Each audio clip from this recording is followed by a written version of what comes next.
This is Max and Mia Podcast. Hey everyone, welcome back to Max and Mia Podcast. Hi there, I'm Mia and this is Max. Today we've got something really special for you. That's right. You know how sometimes you're watching an American movie or chatting with a native speaker and they use these phrases that sound, well, totally different from what you learned in your textbook. Exactly. Like when someone says, "What's up?" instead of, "How are you?" It can be confusing at first. So today, we're sharing 25 everyday phrases that native speakers actually use in real conversations. These aren't fancy or complicated. They're the kind of expressions you'll hear at coffee shops, in the office, or just hanging out with friends. And we're covering both American and British English. So whether you're planning to visit New York or London, you'll be ready. Plus, we'll tell you exactly when and how to use each phrase, so you won't just understand them, you'll start using them naturally too. Ready to sound more like a native speaker? Let's dive right in. All right, let's start with our first phrase. It's not worth the hassle. It's not worth the hassle. This one's super useful. When we say something isn't worth the hassle, we mean the effort or trouble you'd have to go through just isn't worth it. Like, the benefit is too small compared to all the stress or work involved. For example, imagine your friend asks you to drive 2 hours to a restaurant that's supposed to be amazing. You might say, "Honestly, it's not worth the hassle. Let's just find somewhere good nearby." Or let's say you're thinking about returning a shirt that only costs $10, but you'd have to wait in line for an hour. You could say, "You know what? It's not worth the hassle. I'll just keep it." And notice how native speakers often say this when they're being practical about their time and energy. It's a really common way to explain why you're choosing the easier option. Our second phrase is, "I'll take your word for it." This phrase means you're choosing to believe what someone is telling you without needing proof or evidence. It's like saying, "I trust you, so I don't need to check for myself." Here's a good example. Your friend tells you that a new pizza place is terrible. Instead of going there yourself to find out, you might say, "Okay, I'll take your word for it. Let's try that other place instead." Or imagine your coworker says the meeting was really boring and you missed nothing important. You could respond, "All right, I'll take your word for it. Thanks for filling me in." It's a nice way to show trust in someone while also saying you're willing to accept their judgment without questioning it further. Number 3, that's a good call. That's a good call. When you say that's a good call, you're telling someone they made a smart decision or choice. It's basically saying you chose well or that was the right thing to do. Here's an example.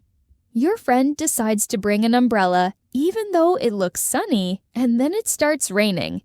You'd say, "Bringing that umbrella was a good call." Or let's say your teammate suggests ordering extra food for the party because more people might show up.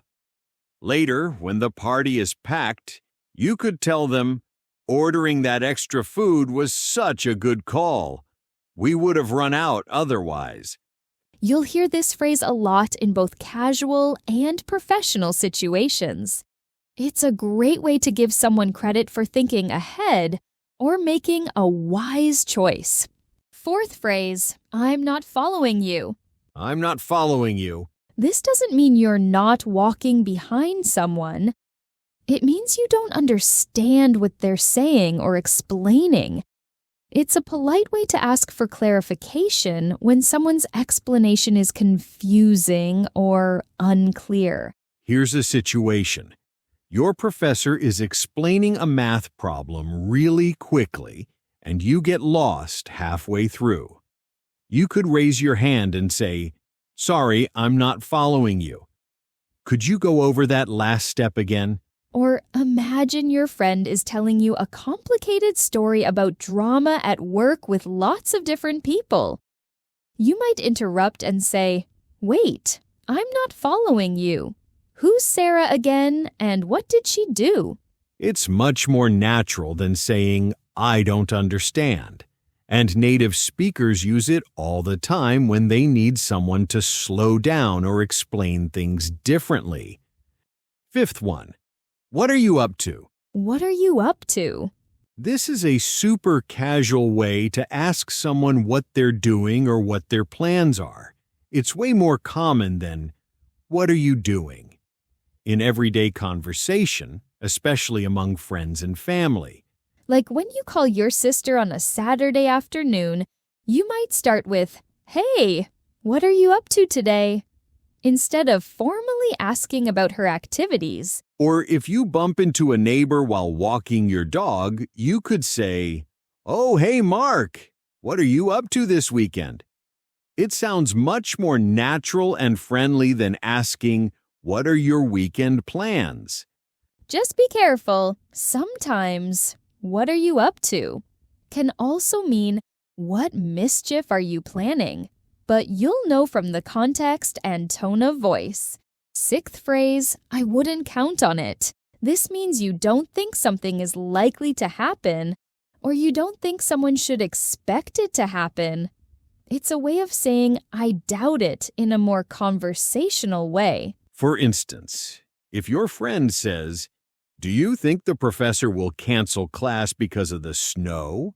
you might reply, "I wouldn't count on it. She never cancels, even in bad weather." Or imagine someone asks, "Think the airline will give us a refund for this delayed flight?" You could say, "I wouldn't count on it. Their policy is very strict about weather delays." It's a helpful phrase because it manages expectations without being too harsh. You're basically warning someone not to get their hopes up. Seventh phrase, "Don't push it." This is a warning that means don't go too far or don't test your luck. You use it when someone is taking advantage of a good situation and might ruin it if they keep going. Here's a great example. Your boss lets you leave work 15 minutes early, and then you ask if you can leave an hour early tomorrow too. She might say, "Don't push it," meaning you should be grateful for what you got and not ask for more. Or let's say your mom agrees to let you have friends over, but then you ask if you can also have a sleepover and order pizza. She could respond, "Don't push it. You already got permission for the party." It's basically telling someone to stop while they're ahead. You'll hear parents use this with kids a lot, but it works in any situation where someone might be overstepping. Eighth phrase, "Let's call it a day." Let's call it a day. This means, "Let's stop working," or "Let's finish for today." You use it when you want to end an activity or stop doing something, usually because you're tired or you've done enough for now. A classic example. You and your friend have been studying for 3 hours straight, and you're both exhausted. You might say, "You know what? Let's call it a day. We can review more tomorrow." Or imagine you're helping someone move, and you've been carrying boxes all afternoon. When it gets dark, you could suggest, "We've moved most of the big stuff. Let's call it a day and finish the rest this weekend." It's such a common workplace phrase, too. Bosses often say this at the end of long meetings or when a project reaches a good stopping point. Ninth phrase, "Cut to the chase." Cut to the chase. This means get to the point or skip the unnecessary details and tell me what's important. You use it when someone is taking too long to explain something or when you want the main information quickly. Here's a great scenario. Your friend calls and spends 10 minutes talking about their day before mentioning they have big news. You might say, Okay, cut to the chase. What's the big news you wanted to tell me? Or in a business meeting, if someone is giving a really long presentation with lots of background info, the boss might interrupt and say, "Can you cut to the chase? What are your main recommendations?"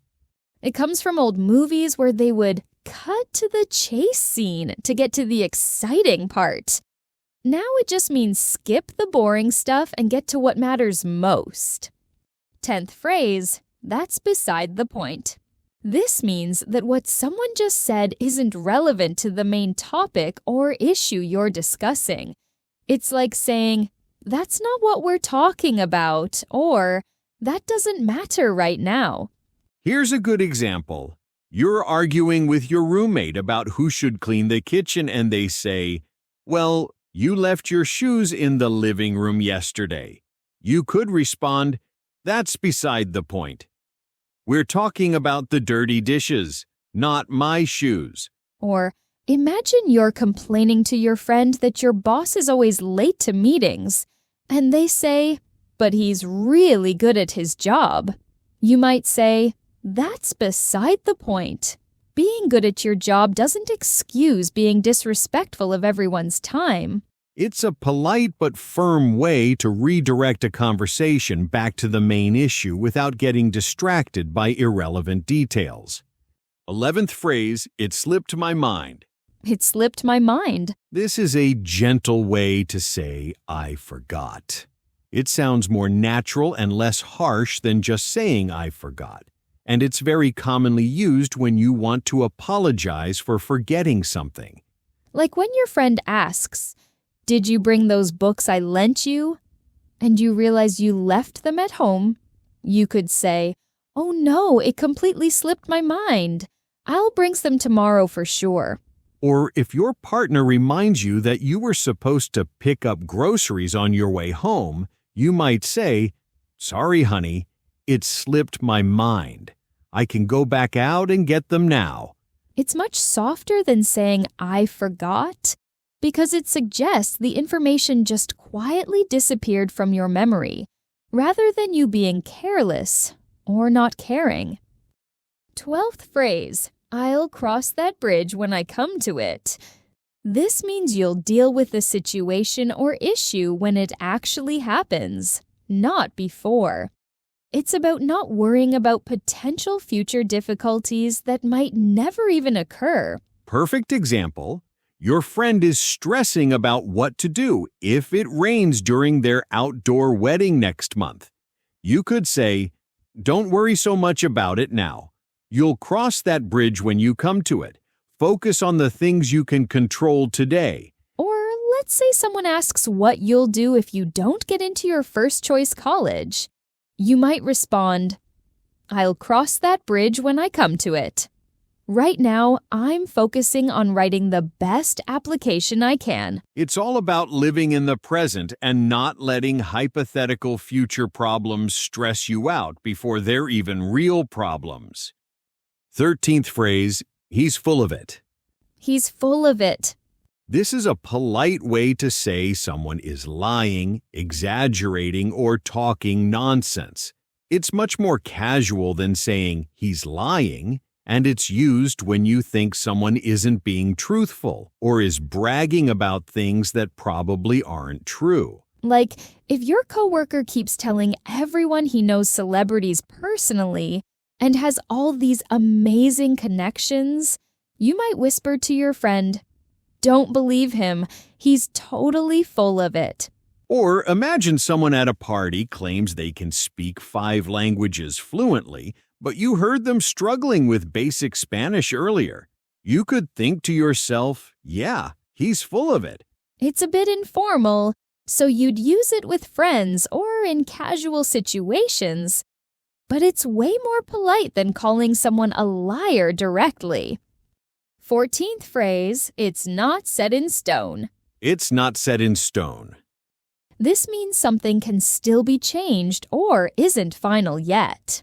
When plans or decisions aren't set in stone, there's still room for adjustments or modifications. For example, Your boss announces a new policy at work, but then adds, "This isn't set in stone yet. We want to hear your feedback before we make it official." That means they're open to changes. Or if you're making vacation plans with friends and someone can't decide on dates, you might say, "Don't stress about it. Nothing's set in stone yet. We can adjust the dates once everyone figures out their schedule." It's a reassuring phrase that reminds people there's still flexibility and room for discussion before things become permanent. 15th phrase, don't quote me on that. Don't quote me on that. You say this when you're sharing information that you're not completely sure about, or when you don't want to be held responsible if the information turns out to be wrong. It's like saying, "I think this is true, but don't take my word as gospel." Let's say a coworker asks when the new project starts, and you heard it might be next month, but you're not certain. You could say, "I think it's starting in March, but don't quote me on that. You should probably check with the manager." Or if someone asks about restaurant hours, and you remember they close early on Sundays, you might say, "I believe they close at 6 p.m. on Sundays, but don't quote me on that. Better call first to be sure." It's a clever way to share useful information, while making sure you don't get blamed if you got the details wrong. 16th phrase, it's a long shot. It's a long shot. This means something is unlikely to succeed or happen, but it's still worth trying. It's like saying the chances are slim, but there's still a small possibility. Here's a good example. You're applying for a job that requires 5 years of experience, but you only have 2 years. You might tell your friend, "I know it's a long shot, but I'm going to apply anyway. Maybe they'll like my portfolio." Or imagine your favorite band is coming to town, but the concert sold out months ago. You could say, "I'm going to check if anyone's selling tickets online. It's a long shot, but maybe I'll get lucky." It's a hopeful phrase. You're acknowledging the odds aren't great, but you're staying optimistic and willing to try anyway. 17th phrase, I can't wrap my head around it. I can't wrap my head around it.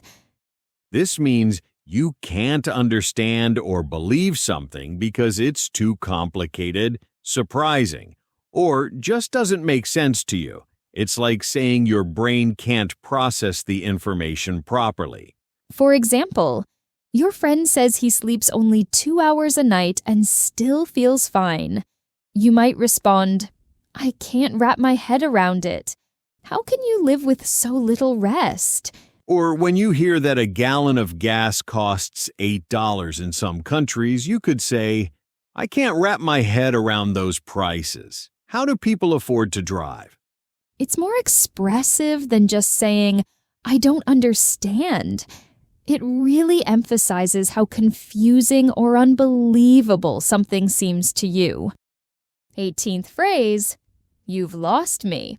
This is another way to say, "I don't understand what you're explaining," or "I can't follow your logic." It's similar to, "I'm not following you," but it suggests you understood at first and then got confused somewhere along the way. Like when your friend is explaining how to fix something on your computer, giving you step-by-step instructions, but then they start talking about technical stuff you've never heard of. You could interrupt and say, "Okay, you've lost me. Can you go back to the part about the settings menu?" Or imagine someone is telling you directions to their house. Go straight for 2 miles, turn left at the McDonald's, then... And they keep adding more turns. You might say, "Wait, you've lost me after the McDonald's. Can you repeat that part?" It's a natural way to ask someone to slow down or backtrack when their explanation has gotten too complicated or fast-paced for you to keep up. 19th phrase, no hard feelings. This means you're not angry or upset about something that happened, especially after a disagreement or competition. It's a way to show there's no resentment and you want to stay on good terms. Here's a great example. You and your friend both applied for the same job and she got it instead of you. You might congratulate her and say, "Hey, no hard feelings. You deserved it, and I'm happy for you." Or imagine you're playing a board game and someone beats you with a really clever move. You could say, "Wow, that was a great strategy. No hard feelings. You totally earned that win." It's such a mature and friendly way to handle disappointment or conflict. And it helps maintain good relationships even when things don't go your way. 20th phrase, don't get me wrong. You use this when you're about to say something that might sound negative or critical, but you want to make sure people understand you're not being mean or unfair. It's like saying, "Don't misunderstand what I'm about to say." Perfect situation. You're talking about a coworker and you say, "Don't get me wrong, Sarah's a really nice person, but she's always late to meetings, and it's starting to affect our team's productivity." Or when discussing a restaurant. "Don't get me wrong, the food there is delicious, but the service is incredibly slow. We waited an hour just to get our appetizers." It's a diplomatic way to give honest feedback or criticism while making it clear you're trying to be fair and balanced, not just complaining. 21st phrase, I'll keep you posted. This means you'll continue to give someone updates or new information as things develop. It's promising to share news or progress reports about a situation they're interested in. Like when your friend asks about your job interview results and you haven't heard back yet. You could say, "I should know by Friday. I'll keep you posted as soon as I hear anything." Or if your neighbor asks about your house renovation project, you might say, "We're still waiting for the contractor to give us a timeline. I'll keep you posted once we know more details." It's a considerate phrase that shows you understand someone cares about what's happening and you won't leave them wondering about the outcome. 22nd phrase, that ship has sailed. That ship has sailed. This means an opportunity has passed, and it's too late to take advantage of it now. It's like saying, "You missed your chance," or "It's too late for that option." Here's a perfect example. Your friend wants to sign up for a popular class, but registration closed last week. You might say, "I'm sorry, but that ship has sailed. Registration ended on Friday, and the class is already full." Or imagine someone asks if they can still apply for a scholarship, but the deadline was 3 months ago. You could respond, "Unfortunately, that ship has sailed. But there might be other scholarships available for next semester." It's a gentle but clear way to tell someone they've missed their window of opportunity, and it's time to look for other options instead. 23rd phrase, it's out of my hands. This means you have no control over a situation and can't influence what happens next. The decision or outcome depends on other people or circumstances, not you. Like when a customer at work is angry about a policy you didn't create. You might say, "I understand your frustration, but this policy change is out of my hands." You'd need to speak with corporate about that. Or if your friend asks why the concert got canceled and it was due to bad weather, you could say, "The venue had to cancel for safety reasons. It's completely out of my hands. I can't control the storm." It's a useful phrase for explaining why you can't fix or change something, especially when people might expect you to have more influence than you actually do. 24th phrase, let's get this over with. This means you want to get something unpleasant or difficult done and out of the way so you can move on. You're not looking forward to it, but you're ready to face it and finish it. For example, you have to give a presentation that you're nervous about, and you're waiting backstage. You might take a deep breath and say to yourself, "Okay, let's get this over with before walking out." Or imagine you and your roommate need to have an awkward conversation about rent money. One of you might say, "We both know this is going to be uncomfortable, so let's just get this over with and talk about it now." It shows you're being practical and brave about facing something difficult rather than avoiding it or putting it off any longer. And our 25th and final phrase, "I can't make it." This is a simple, polite way to say you won't be able to attend an event or meeting.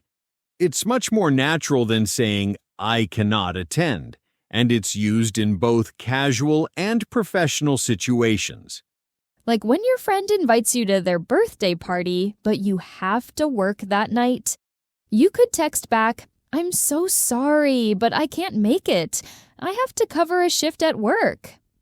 Happy birthday, though. Or if your boss schedules a meeting during your vacation, you might email, "Hi everyone, I can't make it to the Tuesday meeting as I'll be out of town. Could someone please send me the notes afterward?" It's straightforward and honest. Everyone uses this phrase because it gets the message across clearly without being overly formal or making excuses. And there you have it, 25 everyday phrases that'll make your English sound so much more natural and fluent. I hope you learned some new expressions today. The best way to remember these is to start using them in your conversations. Choose 2 or 3 favorites and try them out this week. Absolutely. And remember, don't worry if they feel awkward at first. That's totally normal. The more you practice, the more natural they'll become. If this episode helped you out, we'd really love it if you could hit that subscribe button and give us a thumbs up.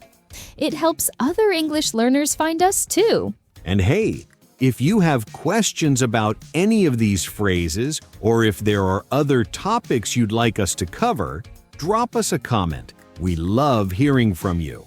Until then, keep practicing, keep learning, and most importantly, don't be afraid to make mistakes. That's how we all get better. Thanks for listening to Max and Mia. We'll catch you next time. See you soon, everyone.